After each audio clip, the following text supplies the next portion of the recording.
Hi children, good morning Nana. How are you? I hope you are all fine. So yesterday Nana we are discussion Europe lesson.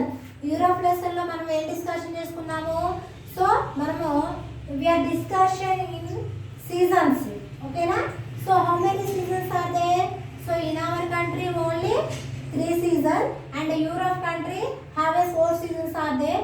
We are discussing in previous lesson and so winter season completed and spring season completed and today we are discussing summer season గురించి ఈ రోజు మనం discussion చేసుకున్నాం. ఓకేనా? So it is a summer from June to August. ఈ summer అనేది మనకి ఎప్పుడు వస్తుందమ్మా? జూన్. ఓకేనా? June to so August. June to so August start అవుతుంది అనమాట. మనకి జూన్ నుండి స్టార్ట్ అవుతుంది కదా. So it does not rain much and there is a more sunshine. So అదేవిధంగా మనకి సో నాట్ వర్షం వస్తుంది ఎండాకాలంలో. మనము అన్నీ మనకి తెలుసు కదా నాన్న, మనకి రోజు కూడా మనం గమనిస్తూనే ఉన్నాము, అబ్జర్వ్ చేస్తూనే ఉన్నాము.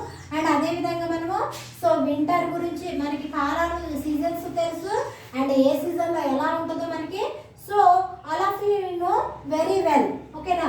సో ఎండాకాలం ఎలా ఉంటుంది నాన్న? ఎండాకాలంలో మనకి వర్షము ఉండదు అండ్ సూర్యుడు కూడా బాగా ఎలా ఉంటుంది? చాలా వేడిగా ఉంటుంది. సూర్యుడు మనకి ఎండలు కూడా బాగా వేడిగా ఉంటాయి. అవునా? So there is a more sunshine. చాలా ఎక్కువగా సూర్యుడు మనకి బాగా ఎండని ఎక్కువ ఇస్తూ ఉంటాడు. So the days are a longer than our country too. అదేవిధంగా మనకి ఏంటది మనకి చాలా రోజులు అనిపిస్తుంది. లాంగర్ అంటే ఎండాకాలం అస్సలు డేస్ అస్సలు గడవు. చాలా ఆ ఎండాకాలం సమ్మర్ వస్తే చాలు మనకి ఎంతసేపటికి టైం గడవదు. బాగా కూడా స్లోగా నడుస్తుంది. మనకి ఎంతో సమయం అయినట్టు ఉంటుంది. అండ్ మనకి ఏంటంటే these days are longer than our country too. So మన కంట్రీలో కూడా మన కంట్రీ కూడా ఎలా ఉంటుంది? సో ఈ విధంగా అలానే ఉంటుంది అనమాట టూ. ఓకేనా? బాగా మనకి అసలు పొద్దు గడవదు, చాలా సమయం కూడా అన్నట్టుగా అనిపిస్తుంది అనమాట. ఓకేనా? So the sun rises as early as 4 o'clock in the morning and sets after 8 o'clock in the evening. So మనకి సూర్యుడు ఎప్పుడు ఉదయిస్తాడు? సో 4 o'clock కల్లా 4 o'clock. ఓకేనా? 4 o'clock ఏం చేస్తారు? ఎర్లీగా సో మనకి ఉదయిస్తాడు. ఓకేనా? 4 o'clock. అండ్ అదేవిధంగా ఎప్పుడు అస్తమిస్తాడు మనకి? So 8 o'clock. సో 8ంటికి సో అస్తమిస్తాడనమాట. ఓకేనా? సో మనకి ఉదయాన్నే చక్కగా సో 4 o'clockకి మనకేమో ఉదయిస్తాడు అండ్ తొందరగా ఉదయిస్తాడు. అండ్ మనకి అస్తమించడం కూడా ఎలా ఉంటుందంటే ఈవినింగ్ చాలా సమయం పట్టింది. 8ంటికల్లా సో అస్తమిస్తూ ఉంటాడు అనమాట. ఓకేనా? So in a fact in the northern countries like Sweden the sun does not set at all. So ఇదేంటంటే ఇన్ ఏ ఫ్యాక్ట్ అంటమ్మా నిజం అంట. ఏంటా నిజం ఏంటది? సో మనము చూడండి. In fact in the northern country. So northern కంట్రీలో ఏంటంట? నార్థరన్ కంట్రీస్లో లైక్ స్వీడన్, నార్థరన్ వైపు ఉన్న కంట్రీస్లోన ఈ స్వీడన్లో ఏంటంట? ఇక్కడ చూడండి Sweden the sun does not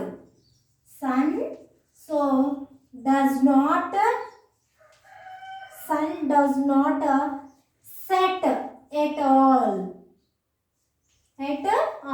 so northern కంట్రీస్లో వచ్చేసి దాంట్లో నార్థరన్ వైపు ఉన్న కంట్రీస్లలో మనకి స్వీడన్లో ఏంటంట? Sun does not set at all. అక్కడ సూర్యుడు సో ఉదయించడంట. ఓకేనా? సో ఇది ఫ్యాక్ట్. ఇన్ఫ్యాక్ట్ ఇది నిజం అనమాట. ఓకేనా? These countries are called lands of a midnight sun. అలాంటి కంట్రీస్ని ఏమని పిలుస్తున్నారంటే అమ్మా, so called lands of a midnight. ఏమని పిలుస్తున్నారు? So lands of so midnight, lands of midnight. ఓకేనా? So midnight sun, midnight sun. ఓకేనా? So so చూడండి, nevertheless it does not so get very hot. అదేవిధంగా మనకి so చూడండి, nevertheless అక్కడ ఎలా ఉంటుందంట, does not get very hot. And this is a because the sun does not rise high and sky and so remain close to the horizon. So where the earth and the sky and seem to meet. And అదే విధంగా మనకి చూస్తున్నట్లయితే ఇక్కడ so nevertheless is does not get very hot. అక్కడ so ఏంటంట, does not get very hot. అక్కడ హాట్గా ఏమీ ఉండదు అండ్ వేడిగా ఉండదు. అండ్ బికాజ్ ఎందుకంటే so sun does not rise, అక్కడ ఏంటంటే సూర్యుడు డస్ నాట్ రైజ్ హై, ఎక్కువగా సో ఉదయించడు కాబట్టి. And the sky and remains, తర్వాత ఆకాశం ఏంటంట క్లోజ్ ద హార్జన్. మనకి టోటల్గా మనకి హార్జన్ వెర్టికల్ ఉంటుంది కదా, ఇక్కడ హార్జన్ క్లోజ్ మూసుకుపోతుందంట. సో అందుకని అక్కడ ఎలా ఉంటుందంట, వేర్ ద ఎర్త్, భూమి ఎలా ఉంటుందంటే and the sky and seem to meet. అక్కడ where the earth and sky, భూమి అండ్ ఆకాశం రెండు కూడా ఏంటంటే సో సీమ్ టు మీట్, ఆ రెండు కూడా కలుస్తాయంట. ఓకేనా? Summer is the season of A agriculture in a Europe. Summer సీజన్లో మనకేమో మామూలుగా అయితేనైనా మనము సో మనకున్న అవకాశాన్ని బట్టి 2 పంటలు పండిస్తామమ్మా, ఖరీఫ్ పంట అండ్ రబీ పంట అని 2 పంటలు పండిస్తాము. అండ్ అదేవిధంగా మనం కూడా ఎండాకాలంలో వేస్తాము. మనం ఏంటది, మనకి నీటి సౌకర్యాన్ని బట్టి మనం ఏం చేస్తామంటే ఆ పంట వేస్తాం, వేసంగి పంట అని మనం వేస్తాము. ఇక్కడ యూరోప్లో ఏంటంటమ్మా సో అగ్రికల్చర్ సమ్మర్ సీజన్లోనే యూరోప్లో అగ్రికల్చర్ని స్టార్ట్ చేస్తారనమాట. So crops and so mature in this season. And ఈ సీజన్లోనే సమ్మర్ సీజన్లో వీళ్ళు ఏం చేస్తారంట, క్రాప్స్ అంటే పంటలు పండిస్తారు. అండ్ ఈ సీజన్లోనే వాళ్ళు వ్యవసాయం చేస్తారనమాట. And there is no need for irrigation as the so asocial and showers or a so sufficient for the crops. So అదేవిధంగా మనకి సో ఇక్కడ ఏంటది, there are no need for irrigation. ఇక్కడ అంట వ్యవసాయం చేయాలంటే మనకి సాధారణంగా almost all farmers they all depend on water. ఓకేనా? సో బట్ యూరోప్లో ఏంటంట వీళ్ళకి ఇరిగేషన్ పర్పస్ ఎక్కువ వాటర్ ఏమీ అవసరం లేదనమాట. ఎందుకంటే నాన్న ఇక్కడ చూడండి షోవర్స్ అంటే ఏంటిది, ఇక్కడ ఎప్పుడు కూడా ఎలా ఉంటుంది, ఎప్పుడు కూడా జల్లులు పడతా ఉంటాయి అన్నమాట. ఓకేనా?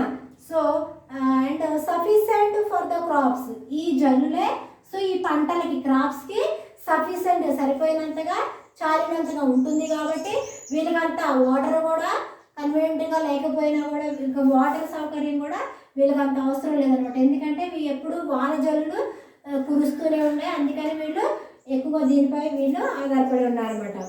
ఓకేనా? So at the end of summer the crops are ready to the harvested. ఇక సమ్మర్ ఎండాకాలం అయిపోయింది అన్న మూమెంట్లో వీళ్ళకి పంటలు హార్వెస్టెడ్ అంటే కోతకు రావడం లేదా కోయడం. ఓకేనా?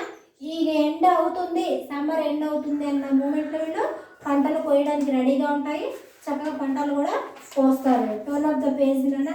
So look carefully at the pictures above, they belong to different seasons. మీరు ఇక్కడ they have a given some pictures are దేనా, మీకు ఇక్కడ దేని గురించి ఇచ్చారు, 4 సీజన్స్ గురించి ఇచ్చాడు నాన్న. And what difference can you identify, ఇక్కడ మీరు ఇచ్చిన సో కాలాలను బట్టి వాటిలో సీజన్స్ని బట్టి వాటి యొక్క so differences can you identify, వీటిలో ఉన్న తేడాని సో నువ్వు ఐడెంటిఫై గుర్తించమంటాడు. ఓకేనా. So in our country we have a 2 agriculture season. So మన కంట్రీ, ఓకేనా, ఇన్ అవర్ కంట్రీ చెప్పాం కదా. సో మన కంట్రీ, మన దేశంలో ఎన్ని పంటలు పండిస్తామని చెప్పాము. So 2 crops. ఎన్ని పంటలు పండిస్తానన్నా. So we have 2. So agriculture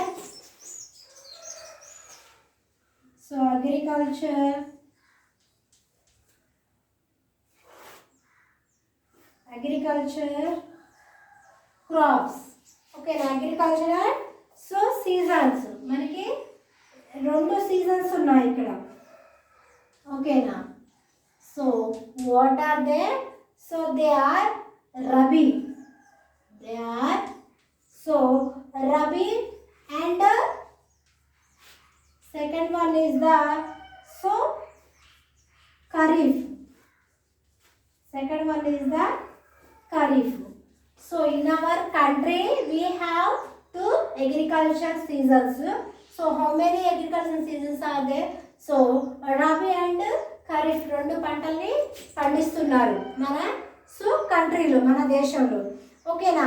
so మనకి winter and monsoon. So winter అంటే ఏంటంటే మనకి చలికాలం కదా. సో మాన్సూన్ అంటే ఋతువులు. ఓకేనా. Thus it is possible to grow crops for a so nearly 8 to 10 months in a year. So అదేవిధంగా మనకి ఏంటది రబీ అండ్ ఖరీఫ్, ఇవి ఏంటది. సో ఇంటర్ అండ్ మాన్సూన్, మనకి చలికాలం అండ్ దస్ పాసిబుల్ మన కంట్రీలో సో పంటలు వేయడానికి పాసిబుల్ అయిన సమయము. అండ్ అదేవిధంగా అప్పుడు ఆ సమయంలోనే మనకి సో సమ్ క్రాప్స్ గ్రోయింగ్, అంటే కొన్ని పంటలు పండుతాయి. అండ్ అదేవిధంగా 8 to 10 months మనకు ఆ పంటలు పండడానికి సో 8 నెలలు లేదా సో 10 నెలలు పడుతుంది అనమాట. So 8 or 10 in a year, సంవత్సరానికి పంటలు పండించడానికి మనకి 8 లేదా 10 నెలలు పడుతుంది అనమాట. So on the other hand in France and other European countries cultivation is possible only for a 6 to 7 months. మనకేమో మన కంట్రీలోనేమో మనము so 8 to 10 months 8 to so 10 months పడుతుంది ఏది పంటలు పండించడానికి. అండ్ అదేవిధంగా మనం చూసుకున్నట్టయితే నాన్న సో ఫ్రాన్స్ కానివ్వండి. ఓకేనా. సో ఫ్రాన్స్ అండ్ చిన్నమ్మ ఫ్రాన్స్ అండ్ యూరోపియన్ కంట్రీస్లోనా అక్కడ ఏంటంటే 6 to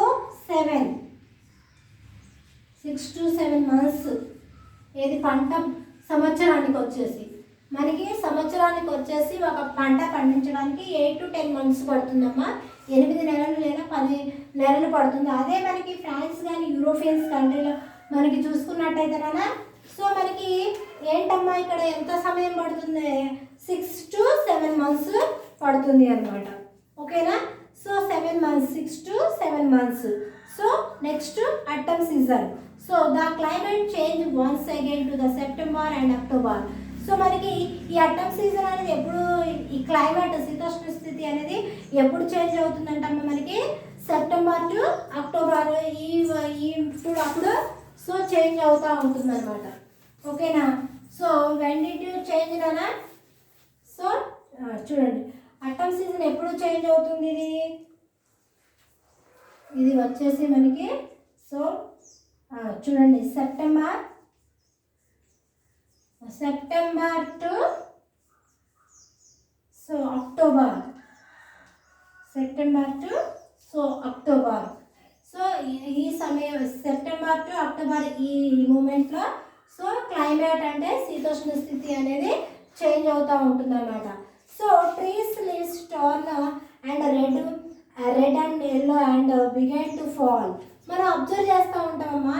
ట్రీస్ అంటే చెట్లు ఉన్నాయి కదా, ఈ చెట్లకున్న లీవ్స్ ఏదైతే ఉన్నాయమ్మా ఆకులు, లీవ్స్ అంటే ఆకులు కదా, ఈ ఆకులు ఏం చేస్తాయంటే మొత్తం ఫస్ట్ రెడ్ అయ్యి, అదేవిధంగా మనకి ఇంకా ఏం చేస్తాయి, రెడ్ అండ్ ఎల్లో, రెడ్ ఎర్రగా మారటం లేదా పసుపచ్చుగా ఆకులు మనం ఆ కాలంలో మనం అబ్జర్వ్ చేస్తూనే ఉంటాం కదా, రెడ్గా మారటం లేదా ఎల్లోగా మారి ఏం చేస్తుందంటే అండ్ బిగన్ టు ఫాల్, ఆకులు మొత్తం కూడా ఏం చేస్తాయంటే రాలిపోతాయి, ఆకులు మొత్తం కూడా ఏమైతేనన్నా రాలిపోతాయి అన్నమాట. So agriculture and operations are a so wood and hay is a cut and dried for a feeding farm and animals in a winter. So అదేవిధంగా ఇక్కడ మనకి అగ్రికల్చర్ ఆపరేషన్స్ ఆర్ ఏ మన అగ్రికల్చర్ వ్యవసాయానికి సంబంధించినవి కానివ్వండి, అదేవిధంగా cut the dried for the feeding farm and animals in a winter, అదేవిధంగా మనకి యానిమల్స్ కానివ్వండి, ఇంకా అదేవిధంగా సో మనకి ఆ కాలంలో మొత్తం కూడా పశువులకు మేత ఇలాంటిది మొత్తం కూడా ఏమవుతుంది, సో మొత్తం కూడా ఎర్రబారటం ఎండిగా అవుతుంది కదా నాన్న. So grapes and other fruits are a plucked and used for a making a wine and jam and juices are a varies kind of a so preserved in other forms. అదేవిధంగా మనకి ఇంకా grape wines అలాంటివి ఉంటాయి కమ్మా, grape juice, grape and grapes కానీ ద్రాక్షలు and other fruits, ఇంకొన్ని fruits కానివ్వండి, వాటిని ఏం చేస్తాం, ఫ్లక్డ్ అంటే కోయడం, కోసి మనం దేని పర్పస్కి యూజ్ చేస్తాం, మేకింగ్ గ్రేప్స్ అయితే వైన్ తయారు చేయడానికి అండ్ జామ్ అండ్ జ్యూసెస్, ఇంకా కొన్ని ఫ్రూట్స్ అయితే మనము జ్యూసులుగా తయారు చేయడానికి, ఫ్రూట్స్ తినడానికి, ఇలా ఈ కొన్ని రకంగా మనం చాలా రకరకాలు ఉపయోగించే varies kinds and so preserved in other forms, ఇంకొన్ని వాటికి మనము చాలా రకాల ఫ్రూట్స్ని చాలా రకాలు మనం వినియోగించుకుంటామన్నా. So today end of this class they have a so two questions are there nana, and read this lesson properly after write hard words and important points also nana. Okay na, today end of this class, tomorrow will be meet again and land and agriculture tomorrow class we are discussing and bye, take care, see you.